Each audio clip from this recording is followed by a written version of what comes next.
네, 여러분 이어서 가보겠습니다. 교사가 학교 생활에서 교사가 어떤 일을 해야 되는가에 대한 내용에 대해서 조금 더 살펴보도록 하겠습니다. 교사의 역할에 대해서 살펴보면은 교사의 역할은 제일 먼저 생각할 수 있는 건 여러분 뭐죠? 첫 번째로는 교육 지도자로서의 역할입니다. 교육 지도자라는 거는 결국에는 여러분들이 생각하는 교실 상황에서 이 앞에서 교단에서 가르치는 행위를 말하는 거죠. 그래서 이 학습 내용을 전달하는 거죠. 학습 전달. 그러기 위해서는 여러분 어, 그러니까 교육이 어떤 식으로 이루어지는지를 좀 살펴봐야 되는데요. 교사가 가르치고 싶은 거를 아무거나 가르칠 수 있을까요? 그렇지 않죠. 교사가 가르칠 수 있는 거는 그 교과서에 들어있는 내용만 가르칠 수가 있죠. 그래서 음, 이 우리나라처럼 조금 이제 그 우리나라 같은 교육 체계를 가진 나라가 크게 우리나라하고 일본 두 가지 나라밖에 없다고 저는 알고 있습니다. 그래서 이 일본 교육이 가지고 있는 폐단이나 문제점들을 거의 그대로 답습하고 있다는 것이 뭐 제가 내린 결론입니다. 그 궁금하시면 그 책을 한번 읽어보시는 걸 추천드려요. 도쿄대생은 바보가 되었는가? 라는 책이 있는데요. 거기에 보면은 우리나라가 지금 겪고 있는 문제들을 일본이 20년 전에 겪었던 문제들이라는 것을 알 수 있게 됩니다. 어쨌거나 우리나라처럼 그 우리나라 같은 경우는 중앙 집권적인 교육을 하고 있죠. 그 미국만 하더라도 각 주별로 서로 다른 교육 과정을 운영하는 데 반해서 우리나라 같은 경우는 한 나라에서 특히 이제 교육부에서 가르칠 내용을 정해줍니다. 어떤 체계를 가지고 있냐면요. 그 각 학년마다 달성해야 될 교육 목표를 설정하고 있고요. 교육 목표라는 거는 결국에는 이거를 배우면은 어떤 사람이 된다 하는 것들을 달성하기 위해서 이거를 달성하기 위해서 각 교과별로는 학습 목표들을 제시하고 있고요. 몇 학년에 어떤 내용이 들어가야 하는지는 여러분 누가 정할까요? 교육부에서 정합니다. 그리고 이 뭐 이런 걸 수 있잖아요. 수학이나 과학이나 이런 거에서 어느 내용까지 포함되어야 되고 어느 내용까지 포함되지 말아야 하는지를 정하는 것들도 다 교육부와 정책 기조에 따라서 변하게 되는 것이죠.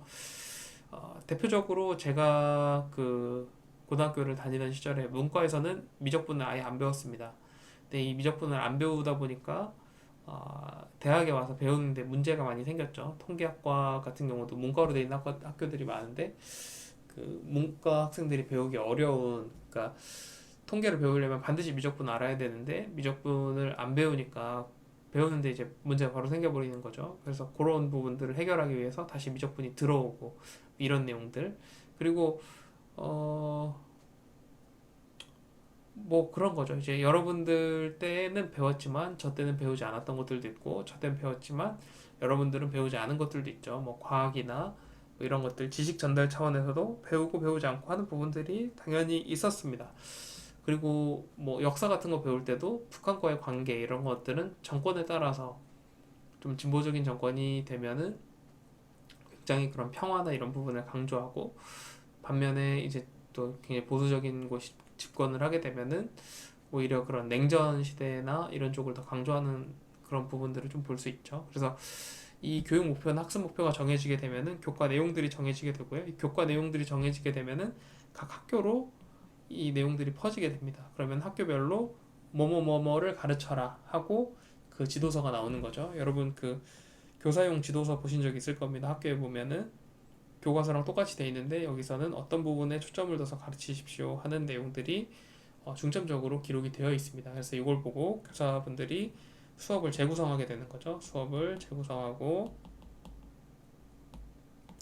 이걸 보고서 이제 수업을 재구성하고 그러니까 여기에 써 있는 대로만 하면은 누가 학생들이 재미가 없겠죠. 그리고 교사의 능력에 따라서 자기 스타일에 안 맞는 수업일 수도 있고 막 그럴 수도 있겠죠. 그래서 이런 부분들을 잘 체계적으로 관리하고 또 이제 더 재밌는 수업 하기 위해서 일부 교사분들 같은 경우에는 더 노력하시고 이런 부분들을 가르치려고 하시는 부분들이 있죠. 그래서 어떻게 하면 재밌게 학생들한테 가르칠 수 있을까? 흥미 유발 뭐 이런 부분들 유발을 하고 학습을 시킬 수 있는가 하는 부분들을 가르치는 영역도 있고요. 또 단순히 그냥 그 일방적인 강의만 하는 것이 아니라 뭐 실험이나 체험 활동 같은 거를 하는 이런 체험 활동 등을 통해서 학생들로 하여금 교육에 더 참여하고 더 효과적으로 교육을 받을 수 있게끔 인도하는 그런 역할을 하는 것이 또 교사의 역할이기도 하겠습니다. 그리고 뭐 더 나아가서는 이런 것들이 실제로 학생들의 삶의 접목이 될 수 있는가를 뭐 보는 그런 역할도 교사의 역할 중에 하나라고 볼 수 있겠죠. 제가 최근에 봤던 기사 중에 재밌는 기사 중에 하나가 그런 겁니다. 어떤 학교에서는 그 상점 있죠, 상점. 여러분들도 상벌점 제도 경험해 보셨나요? 잘한 사람들한테 상점을 주고 못한 사람한테는 벌점을 주고 이런 식으로 그 행동주의를 강화하는 행동을 어떤 강화하거나 억제하거나 하는 그 강화 처벌 뭐 이런 쪽으로 하는 요론이 상벌점 제도를 자본주의를 도입해 가지고 부루마블처럼 하는 거예요. 그래서 뭐 자본을 주고 뭘 하면 얼마 이런 식으로 다 사고 팔고 하는 것들을 경험해 볼 수 있게끔 해서 뭐 이 학용품을 파는 사람도 있고요. 뭐 그다음에 학급을 꾸미는 물건을 파는 사람도 있고 그다음에 이거 세금으로 얼마씩 내야 되고 뭐 이런 식으로 이거를 이제 학급 안에서 시장이 돌아가게끔 만들어서 이 자본주의를 경험해 볼 수 있게끔 한 학급이 있다는 소식을 들었습니다. 굉장히 이제 혁신적인 시도고 저는 이제 굉장히 꼭 필요한 일이라고 생각을 하는데 그 언제나 문제는 댓글들에 있죠. 댓글을 읽어보니까 여기 그 세금 내는 사람들 매점 매석해가지고 이거를 돈 싹 다 끌어 모아가지고 여기를 매점해버리면 된다. 여기 이제 은행도 있거든요. 은행을 매점해가지고 그 사람들한테 고리대금업을 시행하면은 반 전체를 지배할 수 있다. 뭐 이런 댓글들도 있었습니다. 어쨌든 이제 이런 식으로 실제 학생들이 실생활에서 쓸 수 있는 것들을 경험해 보게끔 해주는 거 그런 것들도 교사의 역할이다라는 것들을 볼 수 있겠습니다. 또한 이 그러니까 수준도 다양하겠죠. 학생들이 잘하는 학생도 있고 못하는 학생도 있을 텐데 이 학생들로 하여금은 더 잘할 수 있도록 이 학생들로 하여금은 올라갈 수 있게끔 이 학생들로 하여금은 그 한 단계 더 진보할 수 있게끔 도와주는 역할이 중요하다. 이런 이제 교육 지도자로서의 역할에 대해서 설명을 드렸습니다. 근데 이런 교사가 교육 지도자로서의 역할만 하면 얼마나 좋겠습니까? 가르치는 것만 하면은 땡이야. 그러면은 교사라는 직업이 뭐 방송인이랑 다를 바가 없겠죠. 요즘 같은 시대에는 그냥 말만 하면 되니까. 근데 이제 그렇지가 않다는 거죠. 그 교사의 역할 중에 또 두 번째로 올 수 있는 게 생활 지도자라는 거예요. 학생들의 삶을 지도해주는 사람인 거죠. 그래서 뭐가 올바른 태도고 뭐가 옳지 않은 태도인지를 가르쳐주고 그 다음에 책임의식이라든지 공동체의식, 책임의식, 어떤 공동체의식 이런 것들을 심어주는 그런 교육을 하는 것도 교사의 역할이라고 볼 수가 있겠습니다. 이때 이제 주의해야 할 점이 있는데요. 여러분들이 실제로 교직 생활에 나가서도 주의해야 할 점 중에 하나가 이런 겁니다. 이 교사의 생활 지도가 그 한 방향으로만 가야 된다는 거예요. 그래서 그러니까 예를 들면은 A 교사는 이렇게 하는데 B 교사는 이렇게 하라고 해서 서로 상반되는 걸 하면 학생들이 혼란을 겪을 수 있겠죠. 그래서 이렇게 하지 않도록 일관성 있게 해야 되고 또 그러니까 이제 그 아까 말했던 그 교생 사례가 나타날 수 있겠죠. 저처럼 막 잘못 배운 교생이 와가지고 학생들한테 돈을 주면서 빵 사 먹어라 이렇게 하면은 안 된다는 거죠. 그래서 그런 부분들을 어떻게 이렇게 할 수 있는지, 그러니까 그 이 선생님 같은 경우는 굉장히 그 사랑으로 가르치고 싶어 하는데 저는 막 돈으로 가르치고 그러니까 안 맞겠죠. 그래서 그렇게 되지 않도록 해야 된다. 그리고 중요한 거는 그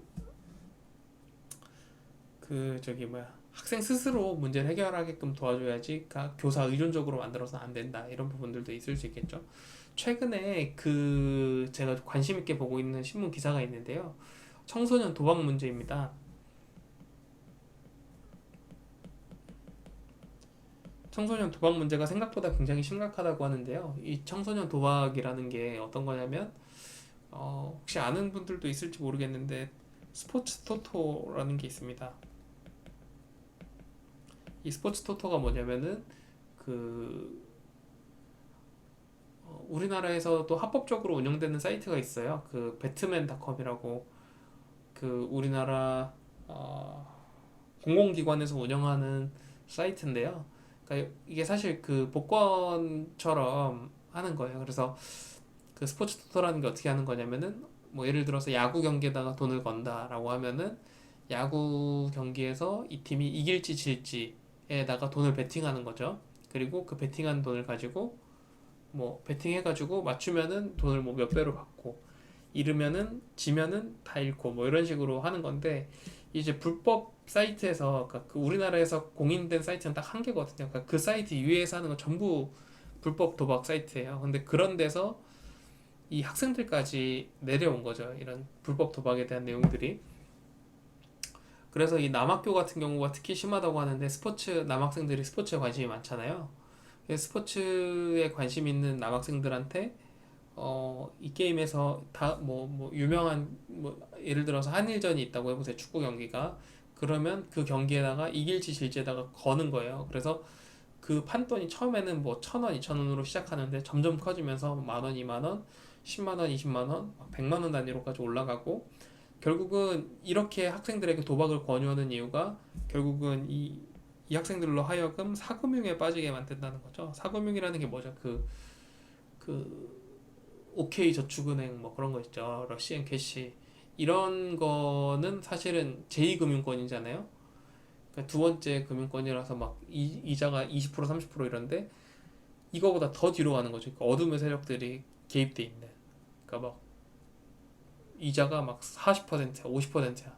법정 이자 한도를 막 달성한 그런 걸 쓰게 만든다는 거죠. 그 학생들로 하여금. 그러니까 일부러 지게 만든 다음에 이 빚을 자꾸 만들어 주는 거예요. 그래서 학생들이 나중에 인생을 다 망하게끔 만들어 버리는 거죠. 그런 식의 이런 도박에 빠지지 않게끔 만들어주는 것도 사실 교사가 해야 하는 일들 중에 하나라고 볼 수 있겠습니다. 근데 사실 이 도박이라는 게 중독성이 굉장히 강하고, 이게 이제 과학적으로 밝혀진 바에 따르면 이 도파민을 분비시킨다 해가지고 굉장히 그 도박을 끊는 게 어렵다고 합니다, 여러분. 그래서 이 도박을 어떻게 효과적으로 관리할 수 있는지에 대한 내용들을 좀 충분히 교사들이 관리해야 된다, 이런 것도 다 교사 역할에 포함된다 하는 것들을 볼 수가 있겠습니다. 그리고 이제 그 중요한 것 중에 하나가,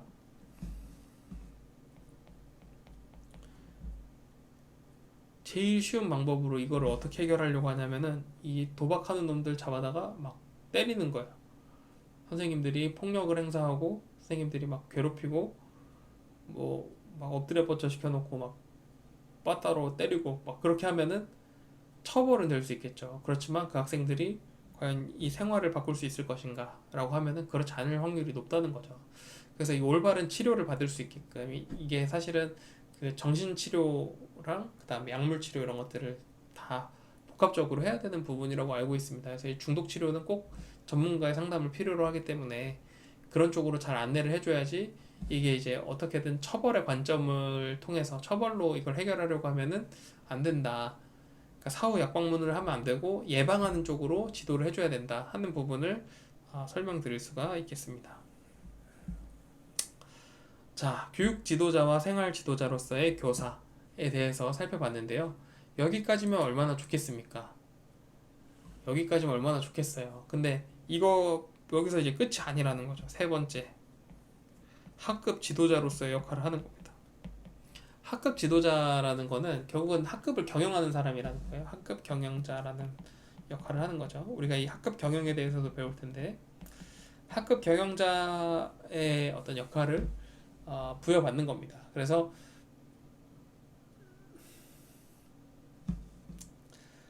그 담임교사라는 사람들 있잖아요. 우리가 여러분들도 기억에 남는 선생님 하면은 어떤 과목 선생님보다는 담임 선생님이 생각나는 경우가 더 많잖아요. 담임교사가 가지는 의미 때문에 그렇습니다. 담임교사는 해당 그 학생들에게 가장 영향력 있게 할 수 있는 사람 중에 한 명이고 그 반의 어떤 분위기나 풍토를 조성할 수 있는 사람이잖아요. 그래서 이 학급 안에서 어떤 교육 목표를 가질 것인지 그 교과가 가지고 있는 교육 목표와는 또 다른 교육 목표를 추구할 수 있게끔 되어 있습니다.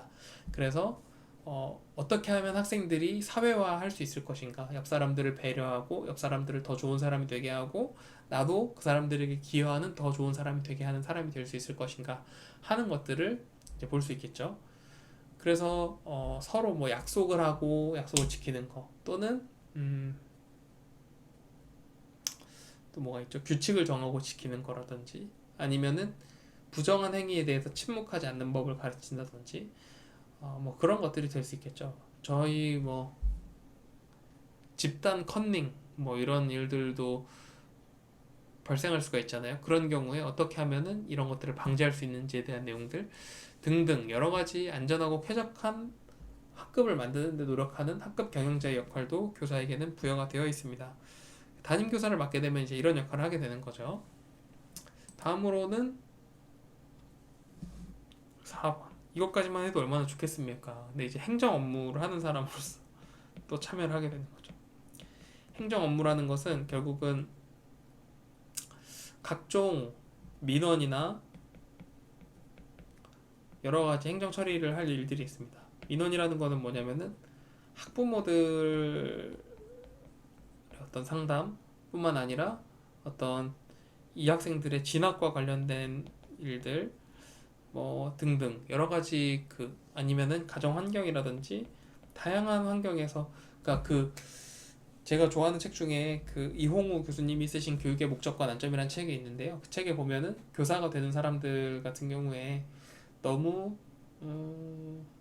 너무 올바로 자란 사람들만 교사가 된다는 내용이 나옵니다. 그리고 여러분들도 경험해 보셔서 아시겠지만 그런 사람들이 교사가 되는 경우가 많죠. 저도 사대를 나왔지만 주변에 이제 그 어릴 때부터 잘 교육받은 친구들이 주로 교사가 되는 거를 많이 봤습니다. 제 주변에도 이 교사가 된 친구들 보면은 엄청 그 학교 다닐 때도 열심히 하고 말 잘 듣고 그러던 친구들이에요. 근데 이 학생들이 이 교사들이 학교에 가면은 힘들어하는 부분이 바로 그겁니다. 이 말 안 듣는 학생을 이해할 수가 없는 부분이 생기는 거죠.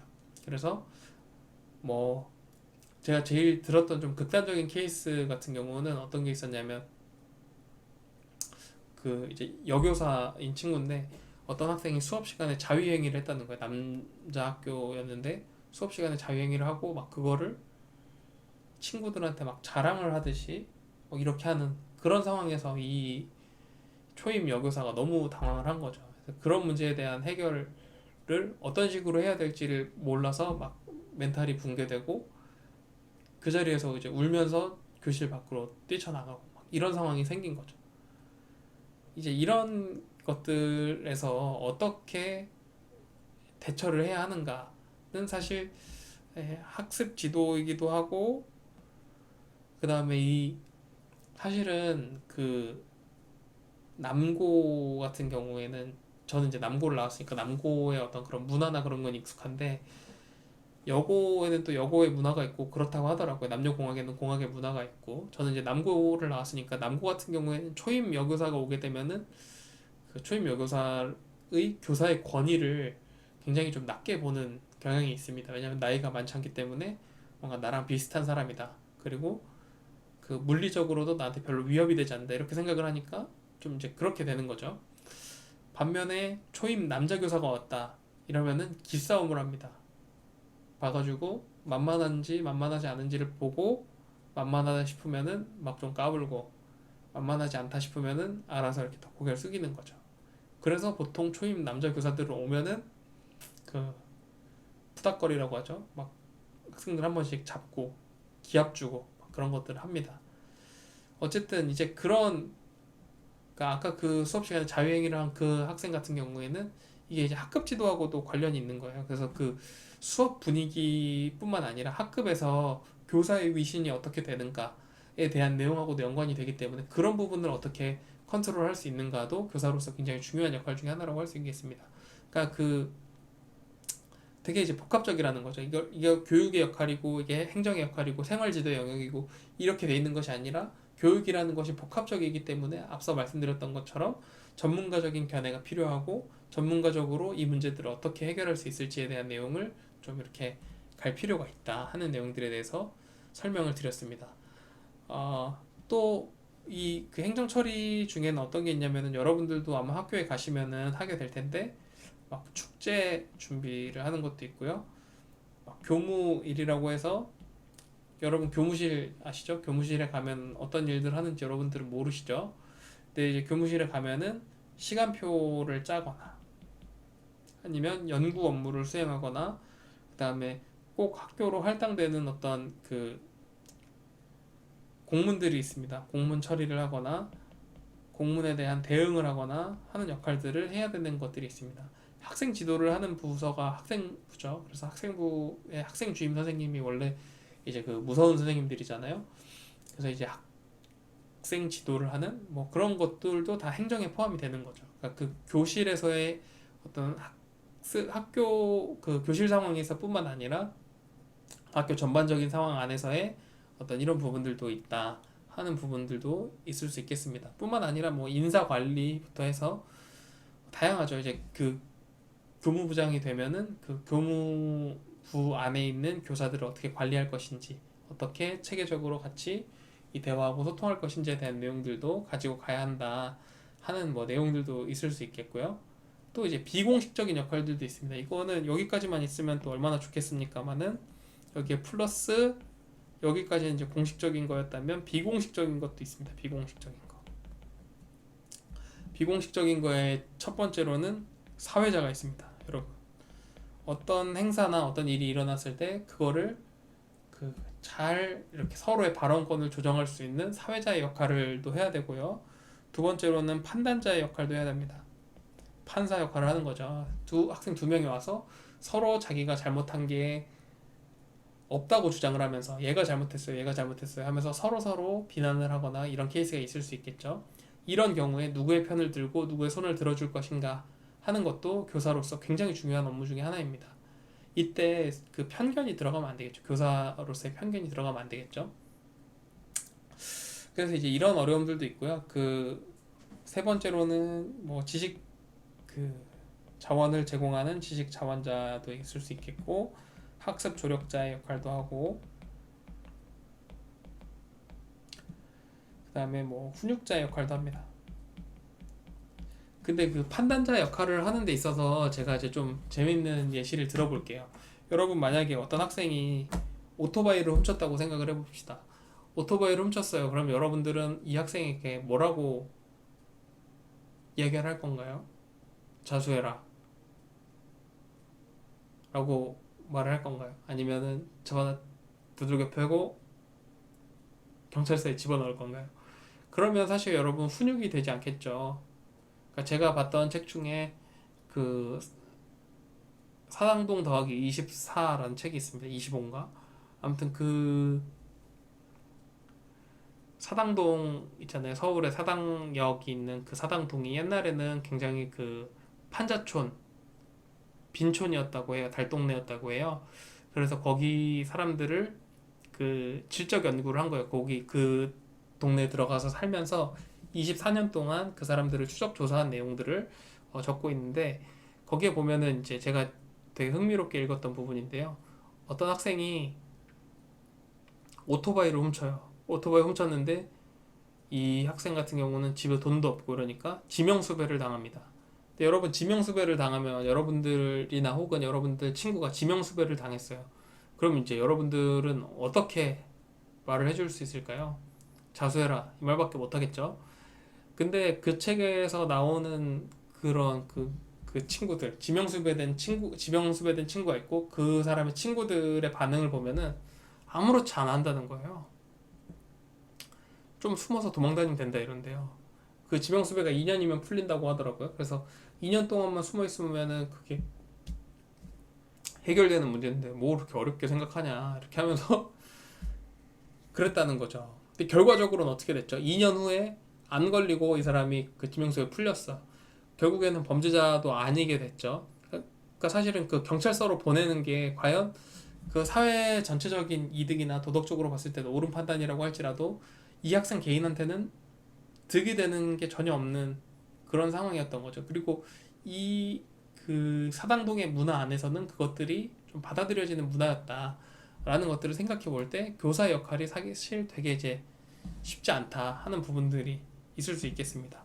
비공식적인 걸 조금 더 살펴보면요. 여섯 번째로 불안을 제거해주는 사람, 불안 제거자. 예를 들어서 반에 뭐 폭력적인 학생이 있어. 근데 그 학생을 교사가 잘 제지해줘. 그러면 그런 불안들을 제거해줄 수 있는 사람이죠. 또는 뭐 학교에 뭐 몰래 카메라가 설치돼 있다. 이런 경우, 이런 소문이 도는 경우에 그런 소문들을 어떻게 깔끔하게 해결해 줄 수 있는지. 사실은 그런 것들도 다 교사에게 역할이 온다는 거죠. 왜냐면 학생들은 교사를 말고 믿을 사람이 없습니다. 그래서 교사들에게 이거를 이제 가게 되는 거죠. 또 다음으로는 부모의 대리자 역할도 교사에게 의존하게 되는 거죠. 또 다음으로는 친구 역할도 담당하게 됩니다.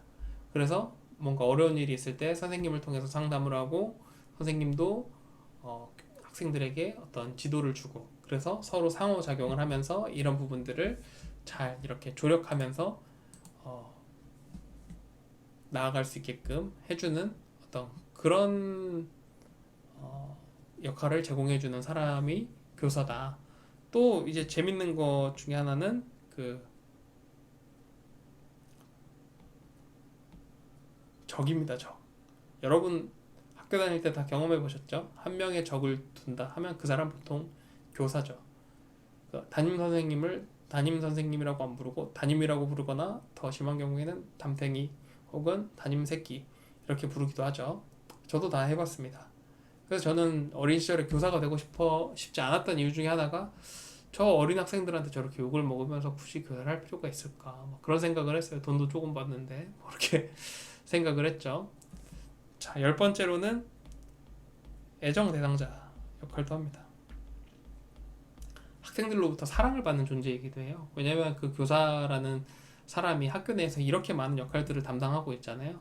이 많은 역할들을 담당한다는 건 결국은 이 교사라는 사람이 부모이기도 하고 자식이기도 하고 친구이기도 하고 적이기도 하고 아군이기도 하고 적이기도 하고 막 이런 다양한 역할들을 감당하고 있기 때문에 애정의 대상으로도 보기도 한다. 그래서 여러분 교사가 되면 이 많은 일들을 감당해야 됩니다. 교육 지도자로서 교육부에서 내려온 지침 있죠. 어디까지 가르쳐야 한다는 내용을 충실히 가르칠 역할을 가지고 있고 가르치는 것에서 그치는 것이 아니라 그것을 잘 따라오고 있는지를 점검하고 체크하고 만약에 못 따라왔다면 다음 스텝들을 제공해주는 역할들도 감당을 해야 되고요. 뿐만 아니라 공부만 잘 가르치면 되는 것이 아니라 그 생활 지도자로서 올바른 생활을 이끌어갈 수 있게끔 학생들에게 생활 지도를 해주는 부분도 꼭 필요한 부분이고요. 뿐만 아니라 학급 안에서 어떤 문제가 발생했을 때 그 학급 문제들을 잘 조율하고 하는 역할도 교사 역할이고 뿐만 아니라 여러 민원들이 있죠. 학부모나 아니면 인근 지역 주민이라든지 아니면은 뭐 정부에서라든지 여러 민원이 들어왔을 때 그 민원에 대처하는 것도 교사의 역할입니다. 또한 여러 가지 학교를 운영하는 데 있어서 필요한 행정 처리들 뭐 수학여행 같은 것도 있겠죠. 그런 것들을 전부 처리하는 것들도 교사 역할입니다. 재밌는 거는 여러분 교사라는 사람들이 언제 그 계약을 해봤겠습니까? 여행 업체랑 계약을 해서 몇백 명씩 인솔하는 그런 일을 하는 게 사실은 뭐 어디서 그런 게 있을 수 있겠어요, 여러분. 그래서 다 그런 일들이 전부 여기에 해당한다는 것들을 좀 볼 수 있겠습니다. 근데 이렇게 공식적인 역할 말고도 비공식적인 역할도 교사들이 담당한다. 그래서 사회자의 역할도 하고 판단자 역할도 하고 근데 판단자 역할을 할 때는 어떤 한 사람에게 편견을 가지지 말고 최대한 교육적인 방향으로 나갈 수 있게끔 지도를 해줘야 되고, 또 본인이 잘 모를 때는 그 꼭 전문가의 자문을 구해서 이렇게 도와줄 필요도 있다. 그래서 그 교총에서 하는 그런 프로그램도 있어요. 수석 교사 제도라는 것들을, 그 수석 교사 제도라는 거를 그 교총에서 만들어 가지고 입법을 했는데, 결국은 이제 통과되면서 수석 교사 제도가 도입이 됐거든요. 수석 교사 제도라는 게 뭐냐면은, 그 교장 교감 선생님이 되는 것들을 우리가 이제 승진 코스로 알고 있잖아요. 그래서 그 일반적으로는 교사가 그 행정 점수들을 다 채워야지만 교장이나 교감으로 올라갈 수가 있는데, 교장 교감이 되고 싶지 않은 교사들도 있을 거 아니에요. 그냥 가르치는 게 좋아서 평생 가르치는 사람으로 남고 싶다, 이런 사람들도 있잖아요. 그런 분들을 위해서 수석 교사 제도라는 걸 만들어서 대우는 교감급의 대우를 해주되, 하는 일은 이 초임 교사나 그 이런 사람들을 상담해주고 이런 사람들을 지도해주는 역할을 하는 교사를 만들자라는 게 이 제도의 취지였습니다. 그래서 이 수석 교사 제도가 만들어지면서 이 수석 교사들을 통해서 나이 어린 교사들을 잘 케어할 수 있게끔 해주는 역할을 하는, 그러니까 선배 그 멘토링이라고 할 수 있겠죠. 선후배 멘토링을 그 교사들 사이에서도 일어날 수 있게끔 해주는 그런 제도가 있었습니다. 어쨌든 그 교사가 하는 역할이 여러분 이렇게 다양하다는 것들을 말씀드리고요. 여러분들이 이제 교직에 나가시게 되면은 이런 다양한 문제들을 마주하게 된다. 단순히 우리가 알고 있는 지점은 이 교육 지도자의 영역이랑 생활 지도 영역만 생각하지만, 사실은 그거 이외에도 굉장히 다양한 문제들, 그리고 제가 사족으로 달았던 여러 가지 발생할 수 있는 문제들이 있어요. 그 문제들에 대해서 어떻게 대처하고 제시할 수 있을 것인가. 그러니까 그 교사의 역할은 사실은 굉장히 지혜로워야지만 할 수 있는 거죠. 그러니까 내 힘으로는 할 수 없는 것들이 많아요. 결국은 지식을 쌓는 것보다 지혜를 쌓는 사람들이 교사가 되어야 한다는 게 저의 생각이고, 그런 의미에서 저도 교사로서 적절한가라는 것들을 생각해 보게 되죠. 네, 여러분 긴 시간 강의 들어주셔서 감사하고요. 오늘 강의 여기서 마치도록 하겠습니다. 감사합니다.